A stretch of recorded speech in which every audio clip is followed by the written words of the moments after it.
The poorhouse stood in complete opposition to the barren landscape of 19th century England, reminding us of the disrespect society had for its most defenceless citizens. These establishments, which are usually run by local governments or charitable organisations, were built to provide food and shelter to those who could not support themselves. However, the detainees' world within these walls was frequently a terrifying nightmare. Imagine a massive imposing building whose walls are stained from neglect and deterioration. The smell of filthy bodies and despair that permeates the room, with the dimly lit passageways that cast vast shadows that seem to engulf everyone who walks through. At the point of arrival, detainees lost their self-respect and independence. Families were split up into distinct wings of the poorhouse according to the allocation of men, women, and children. Their personal belongings were seized, and their monotonous, uniform appearance contributed to their sense of non-identity. The living conditions were deplorable. In the cramped dorms, where beds stuffed with straw were stacked side by side on stiff pallets of lumber, there was no privacy and no comfort. The sickness was widespread as a result of inadequate medical care and poor sanitation. Prisoners always feared becoming sick and passing away, since they knew they had little chance of surviving if they fell sick.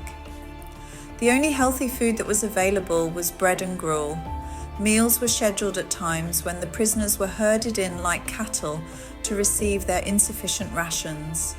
Their hunger tore at their tummies, serving as a constant reminder of their poverty.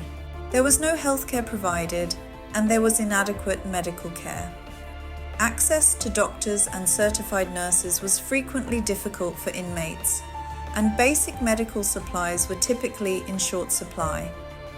Illnesses and injuries that either received inadequate treatment or were completely disregarded brought about unnecessary misery and deaths. If that was not already difficult enough, a group of supervisors and guards enforced stringent rules and restrictions on the inmates in the oppressive atmosphere of control and intimidation known as the poorhouse. Solitary incarceration and physical beatings were the severe penalties inflicted for even the slightest suggestion of disobedience or a rebellion.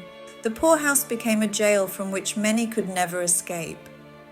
Once they were inside, the system's merciless abuse crushed the inmates' goals for a better life, leaving them caught in a never-ending cycle of poverty and despair.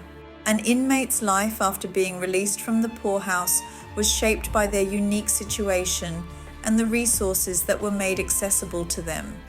For some, leaving the poorhouse meant returning to a life of uncertainty and poverty with little prospect of reintegration. Plenty of inmates left the poorhouse with nothing more than the clothes on their backs and a disheartening feeling of powerlessness. They would often find themselves back on the streets, struggling to make ends meet in a society that offered little help to the vulnerable and poor, with no access to steady jobs or social support networks. After being released from the poorhouse, certain inmates were able to find work, although the opportunities were frequently scarce and the pay was low.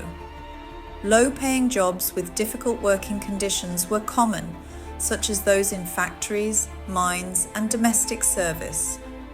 Others resorted to small-time criminality or begging as a way to make ends meet. After getting released from the poorhouse, a number of inmates managed to make contact with their relatives once more. But connections with family members were often frayed by poverty and uncertainty, and reunions did not always translate into better living conditions. Former inmates frequently suffered from the same issues that had forced them to live in poverty in the first place, while also struggling with their families. For a select few, leaving England altogether signified a chance to escape poverty and start afresh. The United States, Canada, and Australia were among the countries that supported emigration, since they provided chance, land, and a fresh start. However, there was a great deal of risk on the journey, and success was not always guaranteed. Pregnant women in 19th century England endured extremely harsh conditions in workhouses. The treatment they experienced varied in accordance with the rules and regulations of each workhouse, but in general, their experiences were often marked by cruelty and neglect. Because workhouses often divided inmates based on gender and age, pregnant women entering them were usually separated from their families. Due to their inability to get support from loved ones during their pregnancies, pregnant mums experienced additional mental suffering as a result of this separation. Expectant mums had the same horrendous living circumstances as other inmates in workhouses. They were housed in tiny dormitories that frequently lacked mattresses and bathrooms. The lack of privacy and comfort made pregnancy more difficult, particularly for women who were getting closer to their due dates. Workhouses were notoriously unhealthy places to eat, and pregnant women received little to no specialized nutritional support. This dietary deficiency could have negative effects on the health of both the mum and the developing child. In addition, there was an absence of postnatal and prenatal care, and pregnant patients received very little medical treatment.